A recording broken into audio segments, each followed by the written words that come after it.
একটা করে farmers card দিব। সেই ফার্মার্স কার্ডের মধ্যে লেখা থাকবে তার জমির পরিমাণ কত, সে কি বর্গাদার নাকি তার সে জমির মালিক, বা জমিটা কত অংশ, সে কি বড় কৃষক না ছোট কৃষক, তাকে ধনী না তাকে সহায়তা করতে হবে, সেই কার্ডের মধ্যে লেখা থাকে। সেই ফার্মার্স কার্ডের মাধ্যমে সেই কৃষকরা যেহেতু ফসল বছরে দুইটা ফসল উৎপাদন করে, তাই না? দুটা ফসল থাকছে, আমন একটা গরু। একটা ফসলের উৎপাদন খরচের পুরো টাকা বিএনপি সরকার তাকে প্রদান করে। আরেকটি সেই টাকা দিয়ে সেই যখন নিজের সংসার চালাবে, আবার আরেকটি ফসল উৎপাদনের খরচ সেখান থেকে সে মেটাবে। এবং একই সাথে চাল, ধানের যে ন্যায্য দাম, সবজির যে ন্যায্য দাম, সেটা নিশ্চিত করার জন্য বড় বড় বাজারগুলোতে সেখানে আমরা সরকারি উদ্যোগে আমরা সেই দোকান বা ধান বিক্রি বা ধান কেনা আমরা কি বলে থাকি আরো তৈরি করবো সরকারি উদ্যোগে। এবং সরকার যদি সেই আরোতে যদি বেশি দাম দিয়ে ধান কিনে, তাহলে আরেকটা বেসরকারি লোক কি কম দাম দিয়ে ধান কিনতে পারবে? তাহলে কেন এটা করছে? ওই কৃষক যেন ন্যায্য মূল্য পায় সেটা নিশ্চিত করার জন্য সরকারের একটা নির্ধারিত মূল্য দিয়ে দেওয়া হবে, সেখানে সেইভাবে সে ধান বিক্রি করতে হবে। তাহলে একটা পরিবারকে যদি তার মাসের খরচের একটা বড় অংশ সরকার দেয়, সেই পরিবারের কোনো বেকার থাকলে তার যদি বেকার ভাতা দেয়, সেই পরিবারের কি বলে সবার যদি চিকিৎসা বিনামূল্যে হয়, 50 ধরনের ওষুধ যদি সরকার থেকে দেয়, আর কৃষকের একটা ফসলের উৎপাদন খরচ যদি সরকার দেয়, আর বিয়ে পাস পর্যন্ত তো মেয়েদের যে বিনা পয়সায় যে বিনামূল্যে যে শিক্ষা, এটা বেগম খালেদা জিয়ার করা, সেটা যদি সরকার দেয়, তাহলে সেই সংসারের খরচের আর কি বাড়বে? হ্যাঁ, বাকি থাকে, সেটা হচ্ছে সরকার যেহেতু তাকে সহযোগিতা করছে, সেই সহযোগিতার কারণে যেই টাকা তার সেভ হবে, সেই সেভিংস দিয়ে সে তার ভবিষ্যৎ গড়ে দেবে। এই ধরনের এটা হলো পৃথিবীতে কল্যাণমূলক রাষ্ট্র যেগুলো হয়, ওয়েলফেয়ার স্টেট।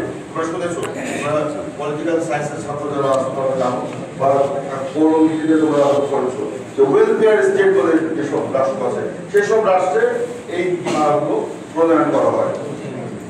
এরপরে আমাদের আরো বড় পরিকল্পনা রয়েছে, যারা ল্যান্ডলেস ভূমিহীন, তাদেরকে জায়গা না দিয়ে তাদেরকে সরকারি জায়গায় বহুতল ভবন নির্মাণ করে তাদেরকে সেখানে পুনর্বাসন করবে। তারপরে এটা আমরা এখন ঘোষণা করিনি, এটা আমাদের পরিকল্পনার মধ্যে আছে, কারণ এটার ফিজিবিলিটি স্টাডি এখন করছে আমাদের দলের পক্ষ। এই কথাগুলো জনগণের মধ্যে ছড়িয়ে দিতে হবে, বলতে হবে, তাহলেই জনগণ তোমার মধ্যে আকৃষ্ট হবে। আর যারা আমাদের বিরুদ্ধে বিভ্রান্তি সৃষ্টি করছে, তাদের বিরুদ্ধে জনগণ তাদের অবস্থান নিবে। যাই হোক, আমি দীর্ঘ বক্তব্য রাখবার, আজকে তোমাদের সাথে আমি পরিচিত হয়ে আমি তোমাদের ইউনিয়ন ভিত্তিক কর্মসূচি আমি আজকেই তোমাদের সাথে দিয়ে দিব, এবং সেই কর্মসূচিতে আমি অংশগ্রহণ করব। শুধুমাত্র ছাত্রদলকে সেই কর্মসূচি বাস্তবায়ন, হ্যাঁ, অন্য দলের নেতৃবৃন্দ অতিথি হয়ে যাবে, কিন্তু এখানে শুধুমাত্র ছাত্র দলের নেতৃবৃন্দ সেটা আয়োজন, ছাত্রদের নিয়ে আয়োজন, ছাত্রদের বাবাদের নিয়ে আয়োজন করলে চলবে না, ছাত্রদের নিয়ে আয়োজন করতে পারবে না, এরা পারবে না, পারবা?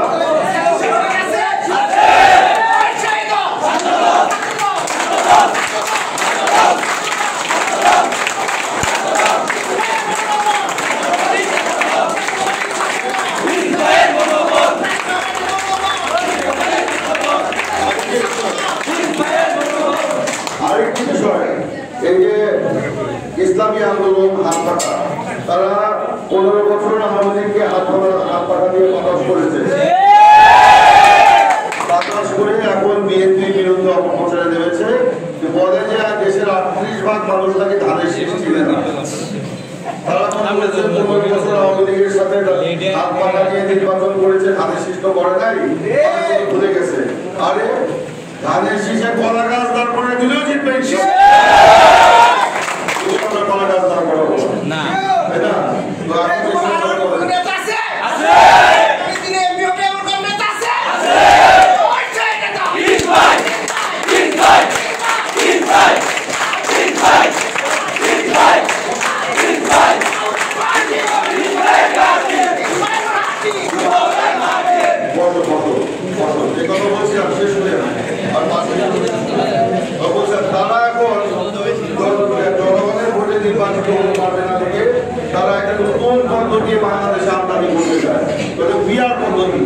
পিআর পদ্ধতি কি? ভোটের সংখ্যানুপাতে জাতীয় সংসদের আসন নির্বাচন করা। এই পিআর পদ্ধতি বাংলাদেশে অচল। হ্যাঁ, পৃথিবীর ওয়েস্টার্ন কান্ট্রিতে আছে, কিন্তু বাংলাদেশ সহ বাংলাদেশ সাবকন্টিনেন্টের কোথাও এটা নাই। এই পিআর পদ্ধতি কেন তারা আমদানি করছে? যেহেতু ভোটের মাঠে তাদের ভোট পাচ্ছে না। ইন্ডিপেন্ডেন্ট দলের দেখবে পুলিশ আছে, ভোট নাই, ভোট নাই। তারা এখন পিআর পদ্ধতি আবিষ্কার করে ওই হাত পাখায় বা দাড়ি পাল্লায় ভোট দিয়ে তারা তারা দেখতে চায়।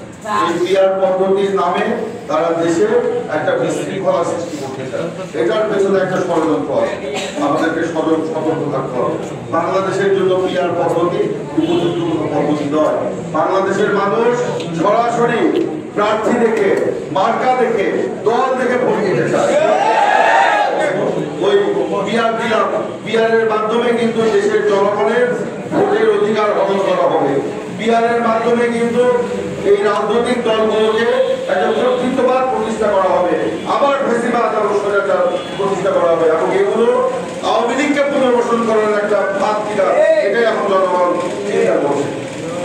তো যাই হোক, এগুলোর ব্যাপারে তোমাদেরকে সতর্ক থাকতে হবে। তবে এগুলোর ব্যাপারে আমাদেরকে রাজনৈতিক ভাবে মোকাবেলা করতে হবে। আমরা গায়ের জোরে কখনোই এগুলো মোকাবেলা করতে যাবো না। তোমাদেরকে বলতে হবে এগুলো সেই হয়ে এমন যেন কোনো কাজ না করি যেটা আমাদের বিরুদ্ধে তারা কিছু করে দিতে পারে। আমরা রাজনৈতিক ভাবে এগুলো মাঠে, ময়দানে, জনগণের কাছে, চায়ের টেবিলে, চায়ের আড্ডায়, বাজারে বসে এই কথাগুলো আমরা জনগণকে বলবো।